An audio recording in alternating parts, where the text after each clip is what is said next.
Let's get started with the case scenario number 19 of the CA Inter Law. ठीक है, तो start करते हैं केस सिनेरियो नंबर 19 से।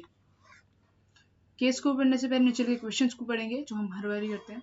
कई बार हमें डायरेक्ट आंसर मिल जाता है, कई बार हमें केस में वापस जाना भी पड़ता है। ठीक है, देखो ना मैंने कितना सारा फैक्ट भी लिख दिया है। ठीक है ना, in the case of the Prakash limited regarding the unpaid dividend, अगर अनपेड डिविडेंड आ गया है तो सबसे पहले मेरे दिमाग में अनपेड डिविडेंड सुनते ही सेक्शन नंबर 124 ध्यान में आ जाना चाहिए, जो कि क्या कहते हैं, सबसे पहले तो जो मेरा बोर्ड ऑफ डायरेक्टर है उसको डिविडेंड डिक्लेयर करना है। जब उसने डिविडेंड डिक्लेयर कर दिया, ठीक है, हैज नॉट बीन पेड और क्लेम्ड विद इन 30 डेज, तो उसके 7 डेज के अंदर क्या करना पड़ता है, अनपेड डिविडेंड अकाउंट में डालना पड़ता है। एंड आपने जब 7 डेज के अंदर डाल दिया अनपेड डिविडेंड अकाउंट में, from the transferring to the unpaid dividend account, फिर आपको विद इन 90 डेज में एक स्टेटमेंट शो करनी होती है जिसके अंदर आप नेम लिखते हैं, उनका लास्ट नोन एड्रेस लिखते हैं,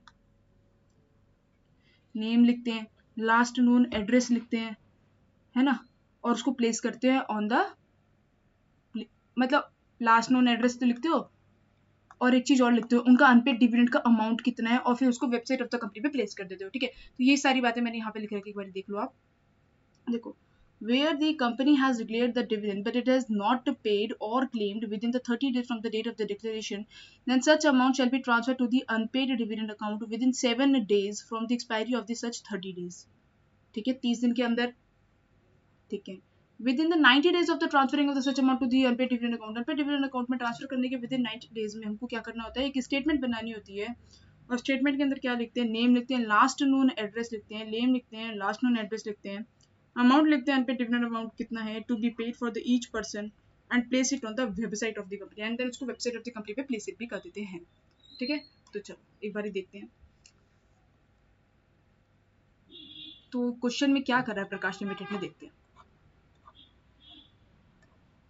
तो Prakash limited and the Vasudha limited private limited were incorporated in the January 1999 by Mr. Vicky and his family members. Both the companies are engaged in the business of manufacturing the machine agriculture center.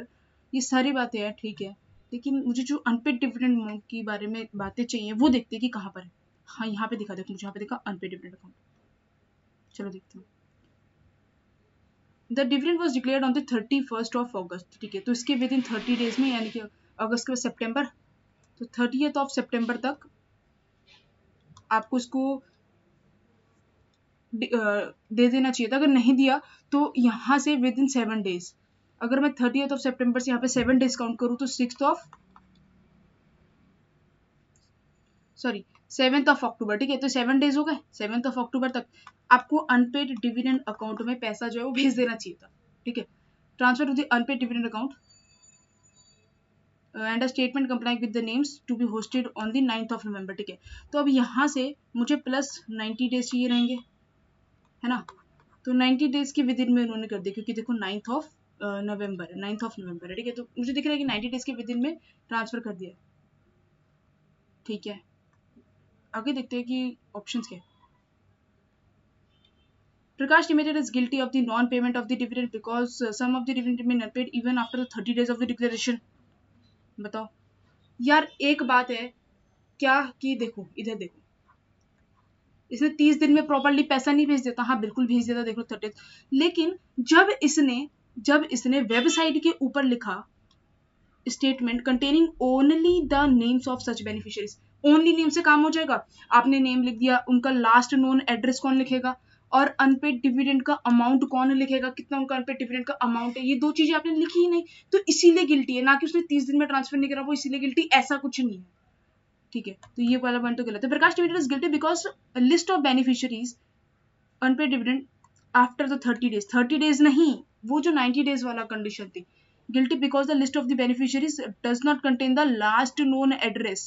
Yes, last known address, and जो भी dividend का amount unpaid amount था ये भी नहीं लिखा, right? अच्छा, question number 2 पे। During the current year, इस Vasudha private limited is required to constitute the CSR committee. बताओ CSR कमिटी बनाना पड़ेगा नहीं बनाना पड़ेगा? ध्यान रखना, मेरे को अगर CSR कमिटी बनाना है तो मेरे को सेक्शन नंबर 135 से कंप्लाई करना पड़ेगा। एंड सेक्शन नंबर 135 कहते हैं a company having a net worth of 500 crore और मोर, टर्नओवर ऑफ 1000 करोड़ और more and the net profit of 5 crore और more requires to constitute the CSR committee. एक बात और बता दूं, अभी क्वेश्चन आया ही है तो यहाँ पे देखो, जब भी नेट प्रॉफिट के बारे में बात होगी तो हमेशा ध्यान रखना, हो सकता है इसके ऊपर आपके पास में प्रैक्टिकल क्वेश्चन आ जाए, तो आप प्रॉफिट बिफोर टैक्स लेना, always always profit before tax लेना। ये पॉइंट टू बी नोटेड है आज का, ठीक है ना? ठीक है, तो देखते हैं वसुधा प्राइवेट लिमिटेड को यहाँ पे CSR की कंप्लायंस करनी पड़ेगी कि नहीं। चलो देखते हैं। देखो, वसुधा प्राइवेट लिमिटेड एक मिड साइज एंटिटी है, few branches located in the abroad and is not required to appoint the independent director.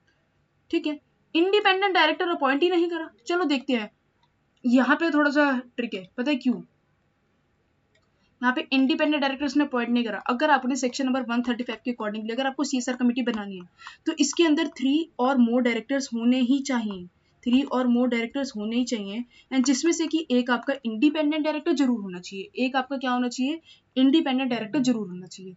ठीक है, तो यहाँ पे देखो नेटवर्थ सही है, टर्नओवर सही है, नेट प्रॉफिट एक्सीड कर गया जी 5 करोड़ से, तो यहाँ पे CSR कमेटी बनाना पड़ेगा।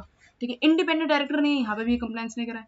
ठीक है, चलो देखते हैं, ऑप्शंस देखना पड़ेगा ना। No because it is a private company, no because unlisted company having a net worth of less than, yes because despite being the turnover, yes because the company meets the threshold criteria having a net profit exceeding the 5 crore rupees, net profit exceed कर दे 5 crore से। ठीक है, question number 3, what is the implication that Prakash Limited has not paid dividend for the last 4 years while having the free। अच्छा, इसको तो हम वैसे ही बता देंगे। अगर कंपनी के पास में फ्री रिजर्व्स हैं और मान लेते हैं उसने डिविडेंड डिक्लेयर नहीं करा तो कोई बात नहीं, अनलेस AOA प्रोवाइड, मतलब AOA ने तो वैसे भी कोई लीगल ऑब्लिगेशन तो है नहीं, ठीक है ना, लीगल ऑब्लिगेशन तो है नहीं कि पैसा सबमिट करने का ही करने का है, मतलब डिविडेंड को डिक्लेयर करने का ही करने का। ठीक है, तो no legal obligation, yes no legal obligation even if the company is having the free reserves। ठीक है, now question number 4, considering the legal provisions regarding the constitution of the CSR committee by the Vasudha Private Limited, state which of the following statement holds truth। ठीक है, तो देखो मैंने यहाँ पे भी लिख दिया इस पर सेक्शन नंबर 135